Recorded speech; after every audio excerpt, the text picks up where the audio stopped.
Il y a de ces inventions qui changent le destin de sociétés entières. Pensez entre autres à la machine à vapeur, à l'électricité. Vous l'aurez compris, notre vie quotidienne est régie par toutes sortes d'innovations plus indispensables les unes que les autres. Et pourtant, l'utilisation de ces objets est aujourd'hui devenue si automatique que nous perdons souvent de vue leurs nobles origines. Quoi qu'il en soit, un objet est le maître de la banalité. Aussi insignifiant qu'utile, il vous sauvera à plus d'une reprise d'une situation embarrassante. Sa forme carrée vous apparaît anodine, le rédempteur des nez morveux, le mouchoir de papier.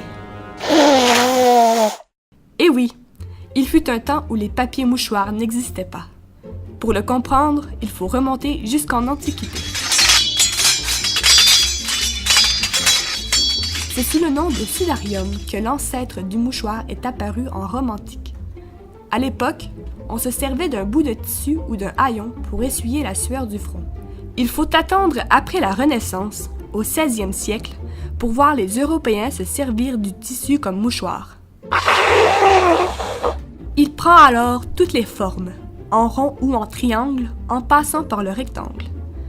Mais ce n'est qu'en 1785 qu'il adopte son format actuel. Louis XVI décrète que la forme officielle du mouchoir sera désormais le carré. On peut dire que le mouchoir acquiert dès lors ses lettres de noblesse.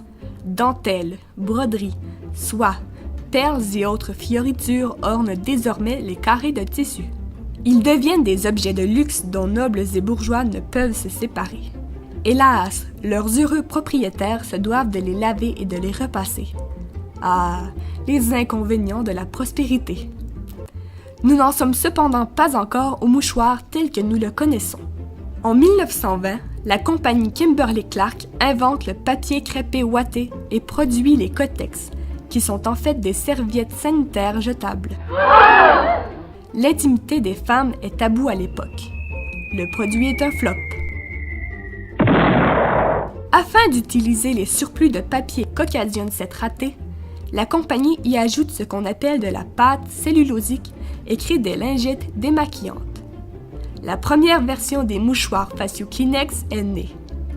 Il faut encore attendre jusqu'en 1930 avant qu'un chercheur de Kimberly-Clark, aux prises avec un rhume, ait la brillante idée de se moucher avec les dites lingettes. Eureka! Il propose le concept aux dirigeants de l'entreprise. Et la compagnie commercialise dès lors Kleenex comme mouchoir de poche jetable, que tous pourront utiliser. C'est ainsi que se termine ce surprenant voyage dans le temps. On estime que le nombre de Kleenex utilisés annuellement s'élève à 20 milliards en France et à 30 milliards aux États-Unis. Après tout, qu'on ait un nez digne de Cyrano de Bergerac ou bien de Voldemort, il nous arrive tous d'être frappés par une onde de morts imprévue. Alors, plus si banal que ça le mouchoir, n'est-ce pas?